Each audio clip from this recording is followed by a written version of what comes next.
आगे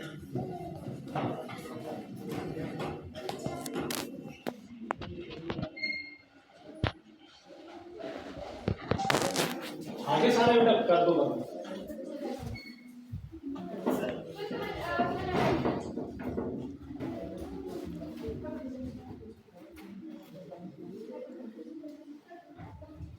गैर शिक्षक वर्ग, आज जैसे कि शांता जी ने बताया कि हम एक भारत श्रेष्ठ भारत जो कार्यक्रम है हमारा, स्टेट प्रोजेक्ट डायरेक्टर के दिशा निर्देश के द्वारा जो हमें बताया जाता है वो हमें स्कूल में करने होते हैं। उसके तहत एक समर कैंप आया था जिसमें कि हम सबको पूरे स्कूल में अलग अलग डेट में करने थे। आज मैंने देखा कि मध्यान्ह स्कूल में भी चल रहा था, आर्ट एंड क्राफ्ट एक्टिविटीज वहाँ चल रही थी और हमारे से पहले उन्होंने डिस्प्ले कर दिया था उस चीज़ को। मुझे लगा कि शायद मेरे स्कूल का तो इतना अच्छा नहीं होगा क्योंकि दूसरे का तो अच्छा ही दिखता है कि अच्छा कर रहे हैं, लेकिन मेरे स्कूल में देखा तो मेरे स्कूल में तो बहुत ही उनसे भी अच्छा चल रहा है। और इसके लिए आप सारे बच्चे और मेरे सारे अध्यापक जितने यहाँ बैठे हैं बधाई के पात्र है। मैं आप सबका इसके लिए बहुत बहुत धन्यवाद करना चाहता हूँ। और आपके पास थोड़ा चार्जेस वगैरह नहीं रहते, आपके पास टाइम रहता है, थोड़ा इस तरह से कर लेना। और इन्होंने बहुत इसमें मेहनत करी। मैं अपने साथ सीनियर टीचर्स को लेना है, हमारे रेगुलर टीचर रहते हैं, इनसे थोड़ी गाइडेंस लेनी है। और साथ में सबसे ज्यादा अगर मैं धन्यवाद करना चाहूंगा इसमें अगर हो गया था तो अनुजी मैम का। और इस मंच के माध्यम से मैं आज एक बात और बताना चाहता हूँ, अनवंजनी मैम मेरे से एक दिन की जूनियर नहीं है, हम दोनों एक दिन की, हमारी जो ज्वाइनिंग है एक दिन की है। अगर मेरे पास वीडियो पावर आज है वो इसलिए कि मैं अनुजी मैम से उम्र में बड़ा हूँ। बच्चों को भी ये बात आज बताना चाहता हूँ, ऐसा नहीं कि मैं बहुत ज्यादा सीनियर हूँ। और मैम को कभी मैंने अगर काम बोला हो, मुझे दिल में लगता भी है कि मेरे बराबर के सीनियर मैम को कैसे काम देना। मैम ऐसे अच्छे से उस काम को करते हैं जैसे कि इनका अपना काम होता है, अपना कोई चार्ज, जबकि चार्ज मेरे पास है। एक भारत श्रेष्ठ भारत एक मेरे पास है, मुझे करना होता है, फिर भी मैं आगे पकड़ा देता हूँ।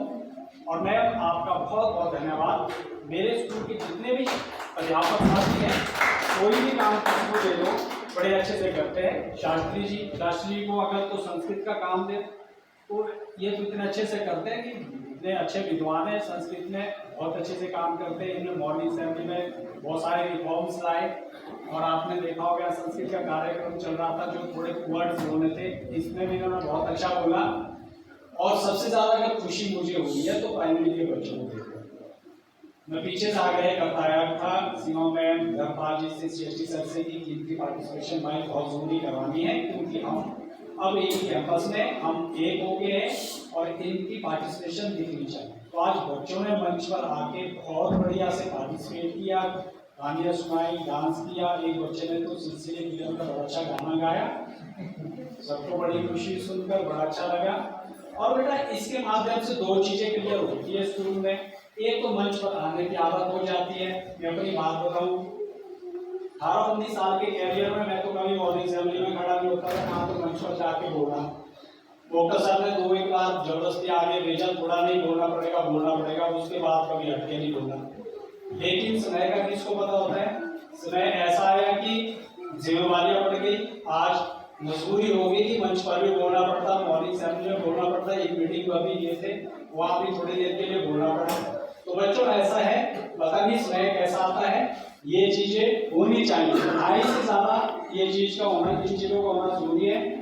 हमने तो सोचा था कि मेरा काम तो क्लासरूम तक पढ़ाने का रहता है, हाथ से मैनुअल काम करने में एक्सपर्ट थे, कंप्यूटर का काम, स्टेज का काम शांता जी को दे रखा था। मैंने कहा आप करो भाई, आपकी भारत है इसमें, ये करते हर वक्त, इनको जब भी काम दे दो ये इनकार नहीं करते।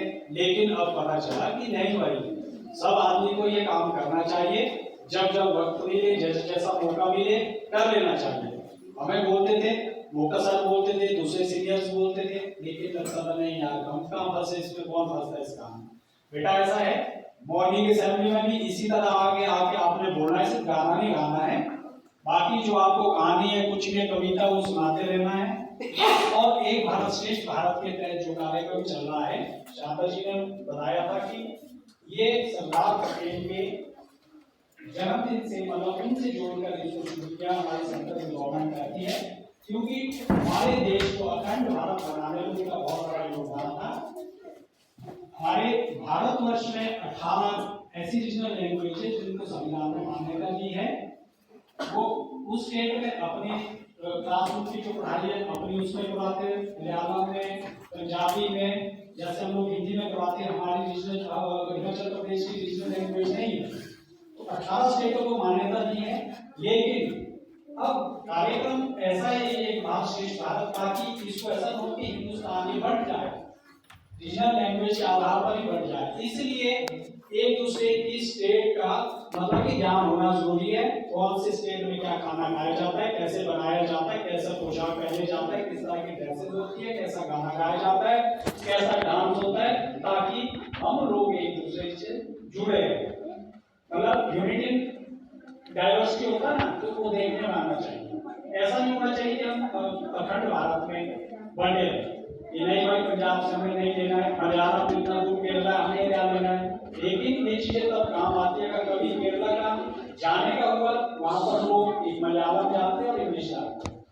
इवन कि एक रिक्शा वाला होता है वो भी हिंदी नहीं जानता, तो अगर उसकी बोली उसको मलयालम में अगर नमस्ते बोल के बड़ा मुस्कुराएगा, बड़ा हंसता है। कभी लाहौर जाओ आपको, वहाँ ऐसा होता है हिंदी समझते बोलते नहीं, जो वृद्ध महिला बहनों को जुड़े हो गए तो बड़े अच्छे से हंसेंगे, ठीक है, उनको लगा नमस्ते की, वो बड़ी कोशिश करेंगे बातचीत करने की।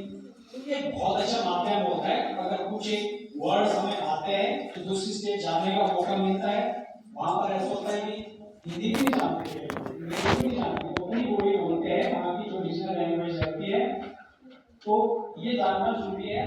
और आज साथ में हमारा बैटरी डे का देश में भी कुछ एक्टिविटीज शुरू होनी थी, शायद बाल दिवस होनी थी, वो भी हो गया। इस बहाने सारी चीजें निकल गई है और साथों साथ आगे की जो एक्टिविटीज होगी वो आपको बता देंगे। आज जो होनी थी एक समर कैंप होना था और एक आर्ट एंड क्राफ्ट, वो दोनों हमारा काम हो चुका है।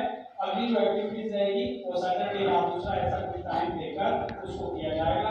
और एक आग्रह अपने मेंबर से यहाँ से करना चाहूँगा कि भाई थोड़ा हमारा स्टेज है ये मेरा रहता है, इसके ऊपर भी ये शांता जी, विजय जी और Shastri ji, DT sir, Tipu sir सब लोग मिलकर आप कुछ इसका करो, आप योजना बनाओ। इसको थोड़ा सा अच्छा लगेगा क्योंकि छोटा स्कूल है और जितने कार्यक्रम रहेंगे हम और पे करने की कोशिश करेंगे नहीं अंदर, इसको थोड़ा सा देखने में अच्छा लगेगा। थोड़ी लाइट डालने का कुछ ऐसा प्रबंध आप लोग कुछ कर सकते हैं या योजना बनाओ, प्रबंध कर लेंगे, हो जाएगा। और इसके बाद राजचंद जी अगर बच्चों के लिए आपने डिस्कस कर रहा है तो यहीं पर इनको दे देना है जगह पर, ताकि फिर इनको भूखे न लगे।